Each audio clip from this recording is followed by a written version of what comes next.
नमस्कार मित्रांनो, मी आकाश परब. स्वागत आहे तुमचं एका नवीन व्हिडिओमध्ये.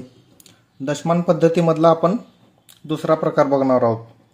दुसरा प्रकार कोणता आहे तर आवृत्ती. आवृत्ती म्हणजे काय? रिकरिंग म्हणजे काय? एखादी संख्या रिपीट होणे त्याला आवृत्ती म्हणतात. तर पहिला प्रश्न बघून घेऊया आपण. 2.164 वर फक्त 64 वर बार आहे इथं, प्लस 16.032 32 वर बार आहे, प्लस 8.1 1 वर बार आहे. मग आता या बारचा अर्थ काय? ही संख्या रिपीट होत आहे. चला तर मग मांडून घेऊया. 2.164 आता 64 वर बार आहे, त्याच्यामुळं आपण काय करणार आहोत, इथं 64 ही संख्या रिपीट होत आहे. मग याचा अर्थ 64 रिपीट होत आहे म्हणून आपण 64 ला एक 3 वेळा मांडून घेऊया. आपण 64 64 64 3 वेळा मांडून घेतलं इथं, बरोबर. तुम्ही मग किती वेळा पण मांडा, उत्तर तेच येणार आहे. आता दुसरी संख्या 16.032. आता इथं 16 पॉईंटच्या खाली बरोबर पॉईंट यायला पाहिजे. 0 32 32 32 32, कारण की 32 वर बार आहे, त्यामुळं 32 आपण 3 वेळा रिपीट केलेला आहे. आता 8.1 8.1 इथवर आता 1 रिपीट करू आपण. 1 1 1 1 1 1 1 1. चला तर मग या सर्वांची आता इथं बेरजेचं चिन्ह आहे, त्याच्यामुळे आपण सर्वांची बेरीज करावं लागेल. 4 आणि 2 6, 6 आणि 1 7, 6 आणि 3 9 आणि 10, 10 ला 0 हातचा आला 1, 4 5 6 7 8 8 झाले. परत इथं 10चा 0 हातचा आला इथं 1, 4 5 6 7 8, परत इथं 8 झाला आणि इथं परत 10 झालं. 10चा 0 परत हातचा आला इथं 1, 4 5 6 7 8 10 परत 0 परत हातचा आला 1 1 2 3. पॉईंटच्या खाली पॉईंट आणि 8 आणि 8 8 दोन्ही 16, 16 6 हातचा आला 1 1 आणि 1 2 26.308 08 08 08. ही म्हणजे आता 08 रिपीट होणार. मग आता याचं उत्तर काय येईल? उत्तर येईल 26.308 म्हणजे 08च्या वर बार येईल, कारण की 08 ही रिपीट होणार आहे संख्या. चला तर मग दुसरा प्रश्न बघूया आपण. आता दुसरा प्रश्न आहे 0.63 63च्या वर बार आहे, प्लस 0.37 37च्या वर बार आहे. तर याचं उत्तर तुम्ही मला कमेंटमध्ये सांगायचं आहे. आणि तिसरा प्रश्न पण तुमच्यासाठीच असणार आहे, याचं पण उत्तर तुम्ही मला कमेंटमध्ये सांगायचं आहे. फक्त इथं बेरजेचं चिन्ह आहे, इथं वजाबाकीचं चिन्ह आहे, एवढाच फरक आहे दोन्हीमध्ये. आता ह्याच्यामधला जरा वेगळा प्रकार आहे हा 4 नंबरचं गणित, ते बघूया आता. 0.18 आता 0.18 पहिल्यांदा आहे तसं मांडून घ्यायचं. मग छेदामध्ये काय करायचं? आता कोणत्या संख्येवर बार आहे त्याच्या जागी आपण इथं खाली 9 घ्यायचं, आणि ज्या संख्येवर बार नाही त्याच्या जागी आपण 0 घ्यायचं. म्हणजे इथं ह्याच्या जागी आपण 9 घेतलेला इथं, आणि ह्याच्या जागी आपल्याला 0 घ्यावं लागेल इथं. मग आता काय करावं लागेल? 1 वर बार नाही आहे, मग म्हणून आपण 0.18 मधून ही एक संख्या वजा करायची. म्हणजे इथं 0.18 नाही यायचं, फक्त 18 घ्यायचं, कारण की दशांश चिन्हाच्या पलीकडे आहेत सर्व संख्या. मग 18 मधून 1 गेला, राहिले 17, 17/90 हे याचं उत्तर आलेलं आहे. याचं फायनल उत्तर असणार आहे. आता पुढचा प्रश्न 5वा प्रश्न 0.576 याचं उत्तर तुम्ही मला कमेंटमध्ये सांगायचं आहे. सेम हेच प्रोसेस इथं करायची आहे. 0.5 म्हणजे 0 नाही घ्यायचं, 576 घ्यायचं, वजामध्ये 57 मायनस करायचं, कारण की 57 वर बार नाही आहे त्याच्यामुळं ते मायनस करायचं. आणि खाली छेदात काय घ्यायचं, 6 वर बार असल्यामुळं 9 घ्यायचं आणि यांच्या दोघांच्या जागी 2 0 म्हणजे खाली 900 येईल. असं तुम्ही सोडून मला कमेंटमध्ये उत्तर सांगा. चला तर मग 6वा प्रश्न बघूया.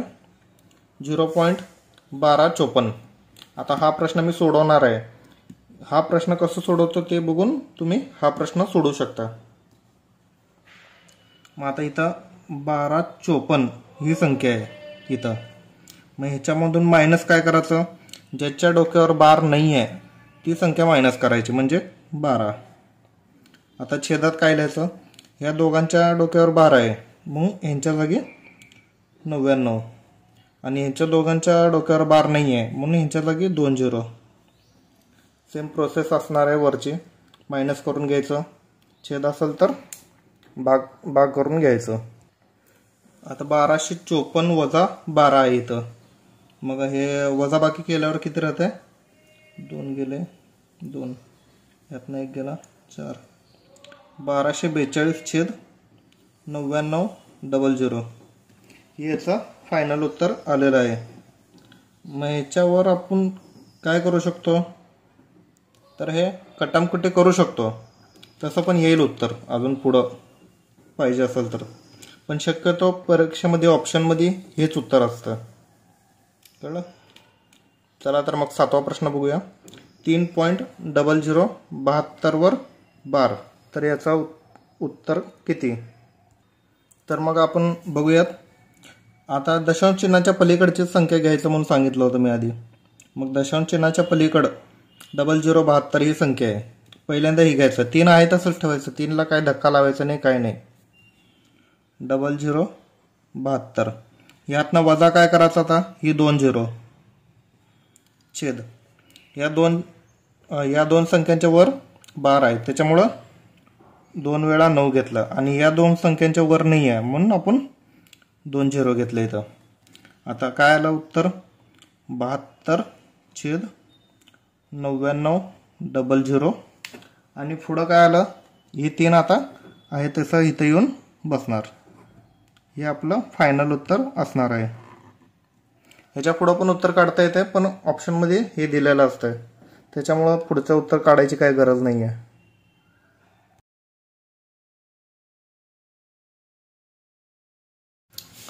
चला तर मग दशमान पद्धतीमधला आपण तिसरा प्रकार बघणार आहोत आपण, चढता क्रम आणि उतरता क्रम.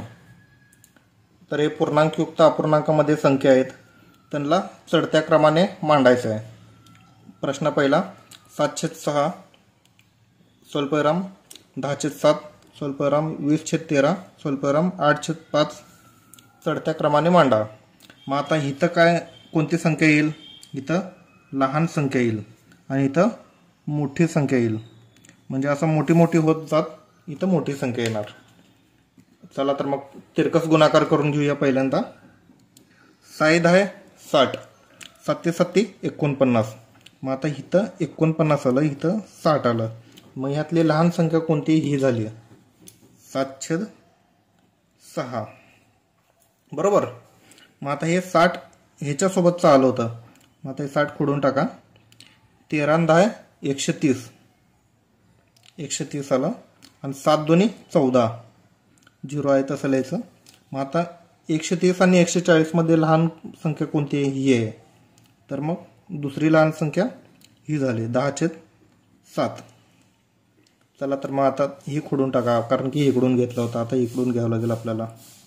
5 दोन्ही 10 म्हणजे 100 येईल. आणि 13 8 तर 4 10 आहे 104, 13 8 4 10 आला. मग आता ह्याच्यामध्ये लहान संख्या कोणती आहे, हीच आहे म्हणजे 20/13. मग राहिली कोणती संख्या आहे, ही राहिली शेवटची संख्या.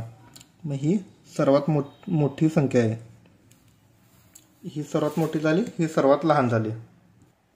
मग आता या प्रश्नामध्ये तुम्ही क्रॉस चेक करून बघू शकता. क्रॉस चेक कसं करायचं, तर ही एक संख्या घ्यायचं आणि ही एक संख्या घ्यायचं. म्हणजे कोणती, 7/6 आणि 8/5. तर ह्याच्यामध्ये मोठी आणि छोटी कोण आहे ते चेक करायचं. 5 7 35, 6 8 48, मग 35 ही लहान संख्या आहे. तसं रॅन्डम कोणती पण संख्या घेऊ शकता तुम्ही. आता ही आणि ही घेऊ आपण. 5 10 50, 7 8 56, ही 56 मोठी संख्या आहे असं येतं. चला तर मग दुसरा प्रश्न बघूया आपण. 3/5 स्वल्पविराम 8/9 स्वल्पविराम 7/11 स्वल्पविराम 4/3 यांना चढत्या क्रमाने मांडायचं आहे. तर आता सेम प्रोसेस करून घ्यायची आहे तुम्ही आणि ही उत्तर मला कमेंटमध्ये सांगायचं आहे. तिसरा प्रश्न घेऊया. 5/7 स्वल्पविराम 9/13 स्वल्पविराम 7/11 स्वल्पविराम 6/11 स्वल्पविराम 4/7. आता यांना उतरत्या क्रमाने मांडायचे आहेत. उतरत्या क्रमाने म्हणजे कोणती? इथं मोठी संख्या असणार आहे आणि इथं लहान संख्या असणार आहे. कळलं का? मग आता हे उतरता क्रम झाला असा. त्यामुळे हे लक्षात ठेवा. चढत्या क्रमाने म्हणलं की कधी इथं मोठी संख्या असते, इथं मोठी संख्या असते आणि इकडं उतरत्या क्रमाने म्हणलं की इकडं उजवीकडं लहानच संख्या येणार. हे एवढं लक्षात ठेवा तुम्ही. आता क्रॉस गुणाकार करून घेऊया आपण मगाशी पाहिलेल्या प्रोसेसनुसार. 13×5 65, 7×9 63. आता ही लहान संख्या आली. मग आता पण आपल्याला उतरत्या क्रमाने मांडायचं आहे, त्याच्यामुळं इथं मोठी संख्याच घ्यावं लागेल पहिल्यांदा. 5/7 स्वल्पविराम. आता हे खोडायचं 63, इकडचं होतं ना ते. 11×9 99 आणि 13×7 13×5 65, 13×8 13×7 91, 13×7 91. मग आता ह्यातली मोठी संख्या कोणती? ही मोठी संख्या आहे 9/13, कारण की 99 ही मोठी संख्या आहे, 91 ही लहान संख्या आहे. मग आता 91 खोडायचं कारण की इथून घेतलं होतं. 11×7 77 आणि 11×9 66. आता हीच मोठी संख्या आहे म्हणून 7/11. याचा आता उतरत्या क्रमाने चाललो आहोत आपण. ही खोडायचं. 7×9 42, 11×4 44. आता ही मोठी संख्या आहे कारण की आता 44 मोठा आहे 42 पेक्षा, त्यामुळं आता ही घ्यावं लागेल 4/7. आता राहिली कुठली शेवटची संख्या? 6/11. ही सर्वात छोटी संख्या आली आणि ही सर्वात मोठी संख्या आली. तुम्ही क्रॉस चेक करून घ्या. याच्या आधी मी सांगितलेलंच आहे तुम्हाला. पहिला प्रश्न झाल्यानंतर क्रॉस चेक कसं करायचं ते तसं क्रॉस चेक करून घ्या. तर मग चौथा प्रश्न बघूया. 3/15 स्वल्पविराम 7/5 स्वल्पविराम 8/6 स्वल्पविराम 2/11 यांना उतरत्या क्रमाने मांडा. सेम इथली प्रोसेस असणार आहे. इकडं मोठी संख्या येणार आहे, मग लहान लहान होत इकडं शेवटला सर्वात लहान संख्या येणार आहे. याचं उत्तर तुम्ही मला कमेंटमध्ये द्या. चला तर मग पाचवा प्रश्न बघूया. आता पाचवा प्रश्न तुम्ही नीट बघा, कारण की ह्याच्यामध्ये जरा वेगळ्या प्रकारे विचारलेलं आहे गणित. तर 7/9 स्वल्पविराम 6/11 स्वल्पविराम 16/21 स्वल्पविराम 12/17 यातील लहान आणि मोठी संख्या सांगा. दोन्ही संख्या विचारले त्यात. मग आता आपल्याला एक तर चढत्या क्रमाने मांडावं लागेल, नाहीतर उतरत्या क्रमाने मांडायचं. आपण चढत्या क्रमाने मांडूया. चढत्या क्रमाने मांडताना कसं असते माहिती आहे का? इथं लहान संख्या येणार आणि इथं मोठी संख्या येणार. सेम प्रोसेस आपले पहिल्या गणितात बघितल्यासारखी. म्हणजे चढत्या क्रमाने म्हणजे संख्या मोठी मोठी होत जाणार ते. मग आता चला तर मग सोडवून घेऊया. 11×7 77 आणि 6×9 54. मग ही 54 लहान संख्या आहे 77 पेक्षा, त्यामुळे ही संख्या सर्वात लहान झाली इथं 6/11. आता ही संख्या कट करायचं, कारण की ही संख्या कट नाही झाली. आता ही संख्या कट झालेली आहे. आता 21/7. आता 21चा पाडा आपल्याला येत नाही, कॅल्क्युलेशन करून घेऊया आपण. 21 × 7 7 × 7 7 × 2 14 147. मग आता इथं 147 झालं. आणि 16 9 16चा पण पाडा येत नसेल तर डायरेक्ट आपण गुणाकार करून घेऊया. 16 गुणिले 9 साइन 9 54ला 4 हातचे आले 5 9 एकम 9 9 आणि 5 14 144 झालं इथं. आता 144 आणि 147 मध्ये लहान संख्या कोणती आहे? 144 तर ही आहे. मग ह्याच्यामध्ये 16/21 आलं. मग आता ही सुद्धा संख्या कट झालेली आहे. ही संख्या अजून कट झालेली नाही आहे कारण की मोठीच आहे अजून. आता 17चा पाडा पण येत नाही तर मग 17 गुणिले 7 करा सिंपल.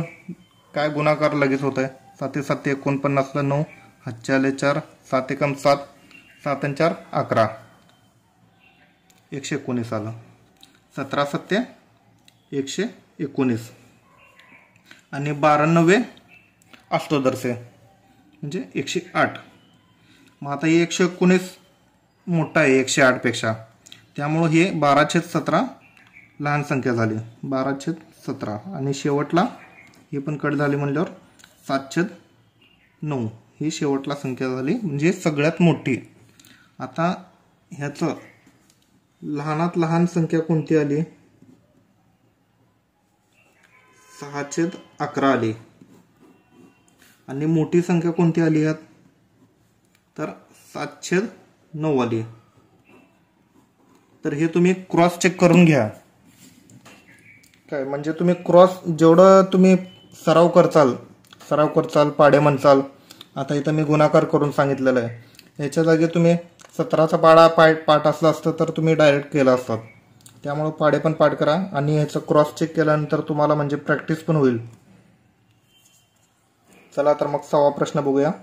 19/13 स्वल्पविराम 8/5 स्वल्पविराम 26/18 स्वल्पविराम 17/3 यातील लहान संख्या आणि मोठी संख्या सांगा म्हणलेत. सेम वरच्या गणितासारखंच हे गणित आहे. तुम्ही एकतर हे संख्या सर्व संख्या चढत्या क्रमाने मांडून घ्या नाहीतर उतरत्या क्रमाने मांडून घ्या आणि तसं उत्तर काढून मला कमेंटमध्ये सांगा. आणि व्हिडिओ आवडल्यास जास्तीत जास्त तुमच्या मित्रांना शेअर करा.